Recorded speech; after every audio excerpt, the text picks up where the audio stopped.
Greetings, fellow gorehounds, and welcome back to a Blood Splattered vlog. I'm the Horror Guru. And I'm Count Jackula. And today we're going to talk about the movie Barbarian, which is the mysterious movie that some of you have probably seen the trailer for, but have no idea what it's actually about because the trailer doesn't actually tell you. Yeah, that trailer don't tell you shit. But anyway, Barbarian is it's a new movie from one of the whitest kids you know.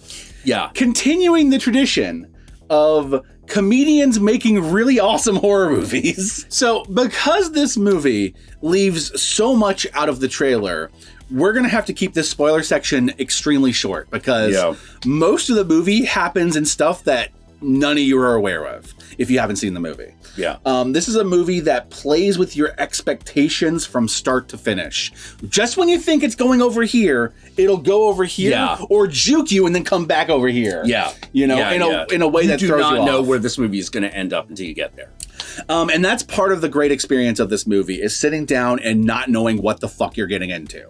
And then the movie progressively getting weirder and more fucked up. And then having weird tangents that feel like they're like out of nowhere, but then turn out to be extremely relevant. They are extremely relevant, but it's one of those things where it's like you, the audience member, by the end of the movie, are working with way more information than anyone in the movie. Oh yeah, way more than any of the characters are at that point. But whereas at the beginning of the movie, you're operating with nothing. Yeah. You're just like, what the shit? Yeah, no, it's very Hitchcock. It's very Hitchcock in that way because there's a whole bunch of what? Yeah. Now, that being said, this is a movie that has some very strong reoccurring themes. In particular, themes about the way men prey upon women. Oh, yeah. But what's interesting about it is the movie makes you think it's going one way and then goes another way. Because keeps doing that throughout the movie. Because the initial setup tells you so much about that theme. Yeah. They fuck with you the entire time. Yeah, they fuck with you and make you think, oh, maybe this isn't the theme. And then it'll come back and be like, oh, no, actually it is the theme. Actually it is. And then it'll just keep doing this back and forth until by the end of the movie, you're like, I don't know what the fuck this movie's about anymore. Yeah, until you get to the last moment. And then it makes it clear. It makes it fucking clear. Yeah, you're like, oh, geez. But even if you don't care about the themes or the metaphors or whatever's that's happening in the movies you watch, this movie is a very fucking successful thriller. It is. It is. It's a real roller coaster ride. It takes you through so many twists and turns. You're going to have a fun time with it. And every time the movie tricks you, you're going to be like, God damn it, movie, you got me. Yeah. You know, the movie will trick you. The movie will also ask you for a little bit of indulgence. It does. You know, it's sort of like, no, trust us. This is related. Well, here's what I like. What the movie does is like the first like maybe 30 to 40 minutes like establishes this really awesome, like really intense thriller scenario. Yeah, which would normally just be the movie. Yeah, which would normally just be the movie. And then after it reaches the like beginning of that climax,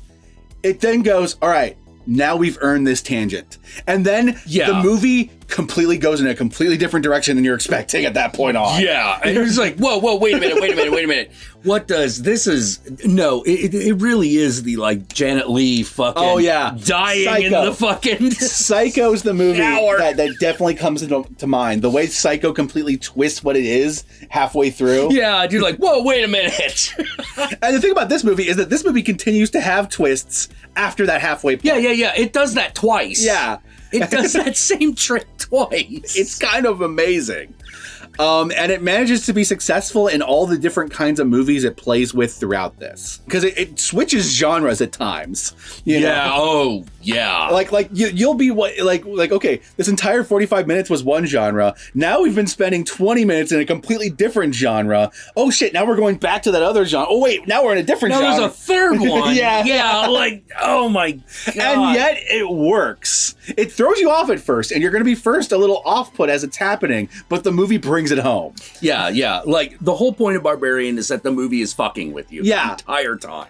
And here's the best part for us as huge horror fans, it's an extremely fucked up movie. Oh, it's the definition of a fucked up movie. Whatever you think is going on in the first few minutes, trust me, it's more fucked up than that. Yeah. I don't know where on the top 10 it's going to end up, but it's definitely it belongs on number one of most fucked up movie. Oh, yeah. It reminded me of a lot of Malignant. Now, Malignant is a lot more action packed than this movie is. Like, it's a lot more actiony. This movie's a lot more thrillery. Yeah.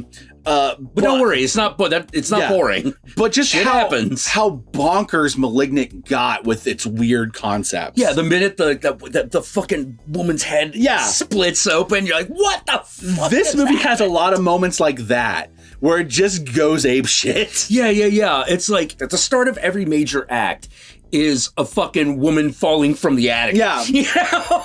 You're just like, what? It also has some actors that show up in it that were technically in the marketing. Like, they'll say their text their name. Yeah, but they did not draw attention to them. But they didn't draw attention to them in any of the trailers. So when they actually pop up, you're like, oh shit, I forgot that guy was supposed to be in this movie. Wow. What the hell's going on now? Yeah. What movie are we in this time? You know? But needless to say, I highly recommend Barbarian. If you're looking for a movie right now to go see in theaters that's going to genuinely surprise you at every turn, this is the one to watch. Yeah. Oh, man. And every time they fucking switch back, every time the movie switches, it's filmed in a different style. Yep. Now, I'll say this. If you didn't plan that, you got real lucky. If you did plan that, genius. It worked, definitely. Like, just thinking in my head, thinking of certain sections of the film, I'm remembering what color the shots generally were, like what color was prominent, and like there's definitely color shifts. You know? Oh yeah, because the first one is very much your like 2000s. It's got that blue thriller. blue and fucking beige, orangey beige. Yeah, that they were all shot in. And there's no 2000s. And then there's a point where you transition into more of like a colorful comedy where all the saturation's a little up, and the saturation's a little up. The editing is intended to be more humorous. There's a lot more lingering on characters as they are clearly ad-libbing through their scene a little bit more. And to great effect, actually. Yes. There's not a thing about this movie that doesn't work. No, it all works, even though on paper it shouldn't. And on paper, this should have been this must have looked like a disaster. And while you're watching it, you keep thinking, okay, here's where the movie's about to shit the bed. Like, you keep thinking that in your head. Yeah. Like, this is where it's going to lose me. And then it doesn't. And then it brings it all together. Yeah, like maybe that's how it was written. It was just sort of like, all right, we're going to write up to the point that normally everything just fucking falls apart in a bad movie. And then we're going to figure out what we can do that's not that. I actually did read some of the writer-director talking about, like, the writing process for this, but I'm going to wait for the spoiler section to talk about it. Okay. Because there was a intention going in. So gotcha. So anyway, the movie's currently available on theaters. Barbarian. Ask for it by name. And see it today, treat yourselves. And if you're wondering why the movie's called Barbarian, I will explain it to you in the spoiler section. Because it's so dumb. It's so dumb, but I love it. And with that said, my fellow Gorehounds, let us move on to the spoilers.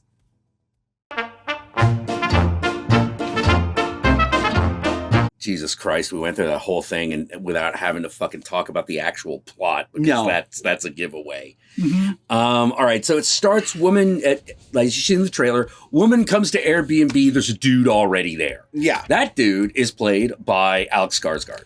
Bill Skarsgård, sorry. Yeah. Pennywise, yeah. Which I love that he's in that role because it makes him the perfect red herring. Yes. Because it's Bill Skarsgård, he's able to simultaneously come across like a person who's very innocent and whatever. But because he played Pennywise, you're like, well, clearly. Well, there's also like an intention with this scene. And I kind of like it because when you know it going in and going back and like looking at it, you're like, oh shit, you're right. The writer originally, he wrote the first 45 or so minutes of the movie as like a writing exercise.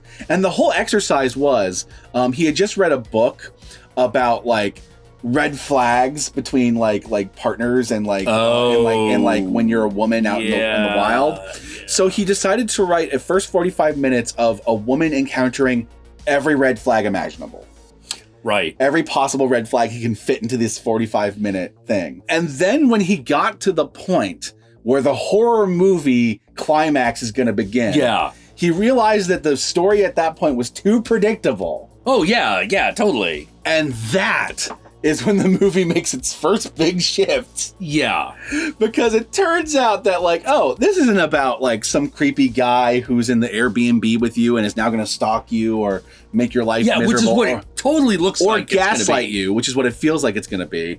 No, this is a movie about a woman who rents an Airbnb, and underneath that Airbnb is a fucking mongoloid woman who's like been inbred to death and is gigantic. There's a mutant inbred living in the basement. And takes people who are renting out the Airbnb, drags them into this tunnel system underneath the house, and tries to raise them as her babies. But wait, it gets funnier. So what ends up happening is they end up discovering, her and this guy, by the 45 or so minute mark, end up discovering this tunnel system underneath the house through plot reasons. Yeah. And they end up getting attacked by this woman. Now, when she's attacked and knocked out, the movie then cuts from that to Justin Long in Los Angeles, a completely different location, because this movie was in Detroit up until this point. Yeah. And so he is in Los Angeles, and he is a sitcom star who is dealing with a sexual assault scandal. Yeah, he's being Me Too. He's being Me Too'd. He insists that he never did anything, but he is exhibiting a bunch of red flags about this. So you as the audience member are going like, I don't believe you because you're showing all these red flags. But as the movie goes on, we discover that, okay, so he is being Me Too'd, but he has lost all his money. So in order to pay for the legal fees, he is going to sell off his Airbnb that he bought in Detroit. Yeah. So it turns out it's his Airbnb. Yeah, it's his Airbnb, and he's never been here before. Yep. So he's flying out to Detroit to check out the house and try to put it up for sale. That's his goal. And so when he gets there, he discovers that, hey, there's things that indicate people are still living here. And that's when he ends up eventually going down into the tunnels, discovering that there's this whole tunnel system underneath the house, realizes he can get more money for the square mileage. Yeah. And tries to fucking like measure it all out so he could do this. If you haven't figured it out, this is the complete comedy section of the fucking movie. And then he gets attacked and knocked out and thrown into a cage. And here's where the movie makes another shift. It flashes back to the 80s. Late 70s. Late 70s? Yeah. All right. Yeah, it's late 70s, and all of a sudden becomes about Richard Brake. Yeah, it's whenever the automotive industry was beginning its shift away from Detroit. I could tell it was supposed to be the 70s because of the cars and the music that's playing on the radio. Gotcha. So I could tell it's like 78, 79. Well, I assumed it was the 80s because they mentioned Ronald Reagan's decree at one point on the radio. Oh, did they? Yeah. Oh, shit. Okay, well, all right. Maybe it's the early 80s. Maybe you're right. Maybe it is the early 80s. Yeah. You know? But anyway, feel free to correct us down below. I'll probably put a little text. Oh, wait. Oh, yeah. Hold on. I'm thinking about it. No, you're probably right. The union strike. Yeah. I remember the union strike in the early 80s where fucking like Ronald Reagan just basically came in and fired people and everyone was like, wait, can he do that? Yep. And this is where we're introduced to Richard Brake. Yeah. We're introduced to Richard Brake, who shows up in this movie, and I'll be honest, I had no clue he was in this movie. No, me neither. It's just all of a sudden, it's like, Richard Brake. Richard Brake's in this movie? Okay, movie. All right, movie, I'm in. All right, we're here. All of a sudden, we're in the middle of Maniac by way of Detroit. Yes. Richard Brake is this, like, electrician guy, and he just stalks some women and like uses the fact that he's an electrician to get into their house And it's indicated that he's got all this stuff in the trunk that he bought at the department store that he kidnaps these women. Then like he comes back to his house and there's like a neighbor that's like, we're moving out because we're getting, well, the getting's good. And he's like, I'm going to stay here forever. Well, this area is really going downhill. Yeah. Have you seen all the kidnappings of young women? And it turns out he's the kidnapper. Yep. You know, like, yeah, so like dude's moving out and he's staying because he's built this fucking subterranean labyrinth under the fucking neighborhood. And here's where we cut to all of these different movies and plot threads completely colliding. Justin Long's character, in the cage, he meets the girl who was from the beginning of the movie. She basically explains to him, like, you gotta pretend to be her baby. Yeah. Otherwise she will fucking kill you. She will just fucking kill you. Yeah, I've watched it happen. Poor Bill Skarsgård, you were the red herring. The two of them end up separated at a certain point because she ends up taking Justin Long and tries to pretend it's her baby, and the girl just fucking tries to take the opportunity to escape. And here's where we get two diverging paths of the story. Okay, yeah, because like you're like, this sounds pretty fucked up. Oh, the movie's not done with you yet. And I know that the movie's not done with you yet. And I know that this is weird that I'm doing an old school spoiler section where I'm going plot point by plot point, but trust me, it's the only way I can fathom to explain to you the journey of this movie. The girl ends up running into this hobo guy that she ran away from earlier in the movie because she thought that it's a bad neighborhood, he's gonna attack me or whatever. And it turns out he was trying to warn her of the crazy bitch in the basement. Yeah, he's like, look, I know there is an inbred mongoloid woman in that basement. Do not go there. And he says something to the effect of, she's not even the worst thing in there. Yeah. And you're like, wait, what? And this is where Justin Long, having evaded the crazy chick because she realizes the other girl has run off, so she runs after her. And I gotta say, I think Justin's best performance since Tusk. Oh, yeah, I would agree. And Justin Long ends up discovering Richard Brake's frail fucking body. Yeah, because he's like ancient now. Yeah, it turns out that he's been kidnapping women, forcing them to play housewife with him underneath this fucking house in this fucking tunnel system, and having them give birth to children that he then turned into his other wives, and then raped and gave more children, and basically bred them down to the point where now we have this weird monstrosity as the last remaining one. Whose only goal in life is to be a mother. Because Richard Brake can't impregnate anyone anymore. Yeah, because he's too old. He's too old. Can't do it. Old hickory dock, don't dickory dock no more. And the thing is, the movie doesn't stop there. There's more twists and turns. There's more to the movie. One of my favorite ones is the Justin Long character, because when he's introduced, you have this weird thing that's like, wait, we're following this chick in this like red flag scenario, and now we're following this like Me Too guy. I don't know if I want to follow this guy. This guy guy's a sleazebag. He's a piece of shit. And then as the movie goes on, it's like, okay, you know, like maybe there's more to him. Maybe I was a little too pushy, but she did consent, and she's like, and it helps that Justin Long as an actor is very charming. So it like even when he's sleazy, really good at both charming and pathetic. Exactly. Then he like confesses that he did it. Like, I don't want to be defined by this. I got to be a better person or whatever. And you're like, okay, so he's going to have a redemption arc. And at that point, I'm like, I'm not sure if I'm down with him having a redemption arc if he did it. Like, I'm just not sure or whatever. And then you get to the end of the movie, and there's a point in which she and him are trapped on top of a fucking silo. And the choice he has is to either help her fight off the thing or distract the thing so he can get away. And the way he decides to distract the thing so that he can get away is he throws her off the silo. Caveman chick dives after it. Because my baby! Yeah. So after having this like emotional connection with this chick and like talking about wanting to turn a new leaf and not wanting to be defined by his worst actions or whatever, he then does the unthinkable. You know, he betrays her and reveals that no, he is every bit a piece of shit that you thought he was. And somehow the girl does not die from falling off that side. Yeah. That's what I meant by, look, just go with it. Yeah. Because somehow mutant woman jumps after her and somehow ends up underneath her. Magic. Yeah, I don't know. Magic. Yeah, whatever. Movie magic. You just have to roll with it. Yeah. Just forget it. Don't worry about it. Don't worry about it.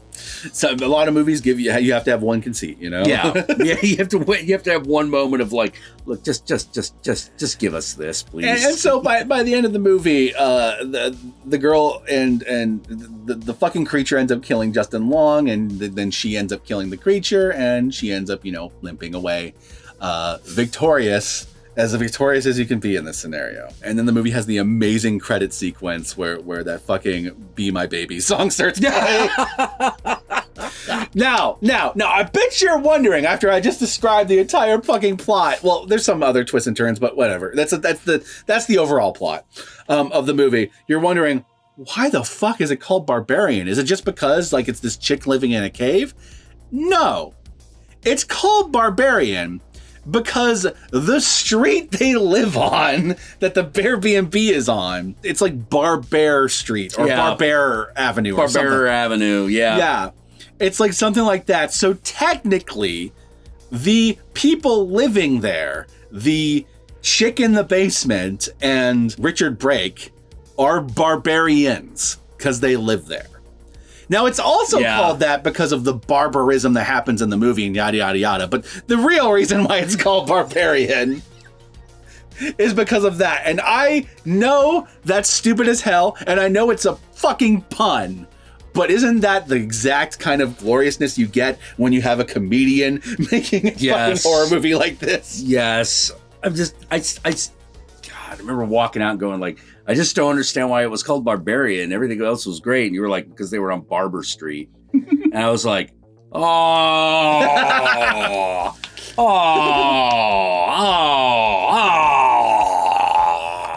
But what I love about that is, as dumb as it is, it does make you go in having no idea what you're going to do. No, you have absolutely no fucking idea.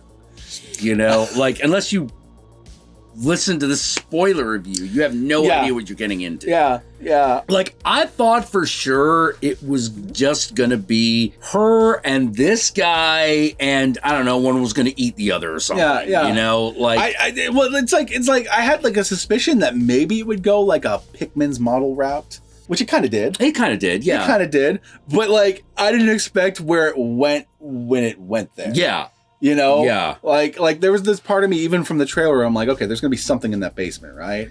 And so my brain was like, maybe it's like Pickman's model. Maybe there's something like a creature in the basement or whatever. Yeah. So you figure something like that, but that's clearly where it's going to go, right? That even though it has this reoccurring theme of men preying on women and red flags and all that stuff. I love the way it fucks with you, because you're like, okay, this is a movie about that, and then all of a sudden there's a woman in the basement that's attacking them. Yeah, and it's a nice like twist. You're like, okay, so we're not going with that theme, but then you're introduced to Justin Long, and you're like, well, wait, hold on, we have this Me Too thing, and it's like, wait, he's getting a redemption arc, so maybe we aren't going with that theme at all. But then he fucking does that thing at the end, and reveals himself to be the real bad guy.